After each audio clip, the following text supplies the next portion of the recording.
Hi, I'm Tim. Welcome and thanks for logging on. If you love this watch, email me, Team Mosso at thewatchbox.com. It's in the description below. Your purchase and pricing email question line for buying this or any watch you see on any of our platforms. Please reach out to me directly. Email tmosso at thewatchbox.com for pricing. Who and what is Jaquet Droz? I get a lot of questions about this brand because it doesn't have a lot of modern history, but it seems to make a lot of really interesting watches. So let's go back to the beginning in the 18th century when Pierre Jaquet Droz, a famous watch, clock, and automaton inventor, was well known for creating high-end timepieces as well as entertaining clockwork-driven 18th century robots. He and his sons ran the original version of the company, but they passed untimely, which meant that for a long time the name kicked around. In the 20th century, it was known as one of the top white label manufacturers of watches. Back in the middle of the 20th century, your 50s and your 60s, Jaquet Droz was one of the largest manufacturers of watches, but rarely under its own name, as it would often build watches to be rebranded by retailers or other brands that didn't want to invest heavily in watch manufacturing. The copyright was purchased by the Swatch Group, and in 2001, it was reestablished as part of Swatch's top tier of luxury watch brands alongside the likes of Breguet and Blancpain. And under CEO Manuel Emsch, it became quite famous for elaborate artisanal watches, often including large cases and complications. And that's exactly what we have right here with the Jaquet Droz Astrale Quantième Perpétuel Eclipse.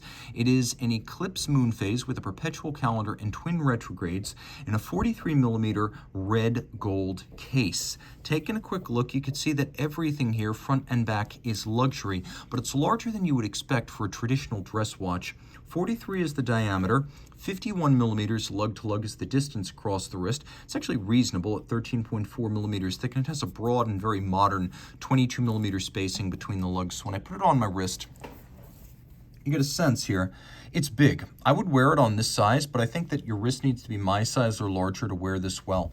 So if your wrist is 16 centimeters circumference or larger, game on. If your wrist is smaller, you're going to want to look for a smaller Jaquet Droz watch, though they are out there and there are many options. In terms of cuff, wearing this formally with a sleeve shouldn't be a problem. It looks thicker than it is, and the edge is quite rounded, so it should slide under a sleeve. The strap is high-end and a little bit unconventional.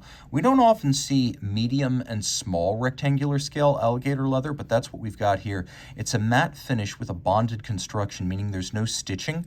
The calfskin on the bottom is held to the gator on the top using adhesive, which creates a very sleek and thin profile. Brand new Jaquet Droz factory strap, no crimping, no gouging, and we've got a rose gold buckle right here that is branded. You can see it has a little bit of a fluting on its side, which echoes, in part, the profile of the lugs. Now, a little bit like Grubel Forsey, you could see that the lug profiles have an inward curve, so they're concave. They're thin when viewed end-on, but this curvature and this inflection is what really sells the design of the case. It's subtle, it's beautiful, but it's easy to miss if you're only looking at photos of the watch that look like this. The case is all of high polish. You can see little pusher correctors included for the calendar functions. We have the Jaquet Droz double star logo on the crown, and then a domed bezel that gives way to a cambered and domed sapphire. The dial is black enamel, which is rare. White enamel is relatively easy to do and easy to do well. That's why the vast majority of enamel dials you see are white. It hides imperfections well. Dark colors like blue, like black, these are challenging. When you look at this dial carefully in certain lights, you can see the very slight chalky texture that's characteristic of an enamel dial, but it's beautifully done. As to the naked eye, there are no flaws, and it's a very clean execution of a very honest material that shows all flaws. So black enamel done this well is a special thing. You can also see there's a little eclipse style, let's call it a fan, covering a traditional engraved man in the moon. That is the eclipse function that lends the Astrale QP its other name, which is eclipse. We have these two serpentine lunette-capped indicators, retrogrades, for the day and for the date. We have the month of the year and a leap year phase indicator. And then all the hands are rose gold. We have little applied rose gold stars flanking the rose gold moon, which is lovely and romantic. And it is a perpetual calendar, meaning you won't need to reset it until the year 2100. It is a 122-year moon phase that you need to correct only once every 122 years. And then these retrogrades will jump back rapidly when they turn over from the end of the week or the end of the month, respectively. Flipping it over, we have a movement that's based on the Blancpain Frédéric Piguet 1150. That's why we have two barrels, but this has a higher beat rate than the 1150 at 4 hertz, so it's got a 68-hour automatic winding power reserve. Twin barrels ensures a nice even torque release so it doesn't surge in gain time when fully wound, and it doesn't see a big amplitude drop off after 18, 24, 36, 48 hours. That's the advantage of having twin mainspring barrels in series. It is nicely finished and it's adjusted in 5 positions, which is the high horology and chronometer standard. It's a good looking movement that makes few excuses. All this is water resistant to 30 meters, so don't take it swimming.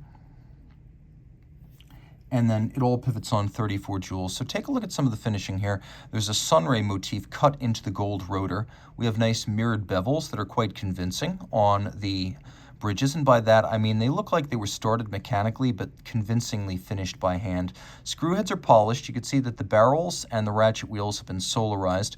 We do have a little bit of a polishing in the jewel sinks, and then we have satination on the visible wheels of the train and the winding system.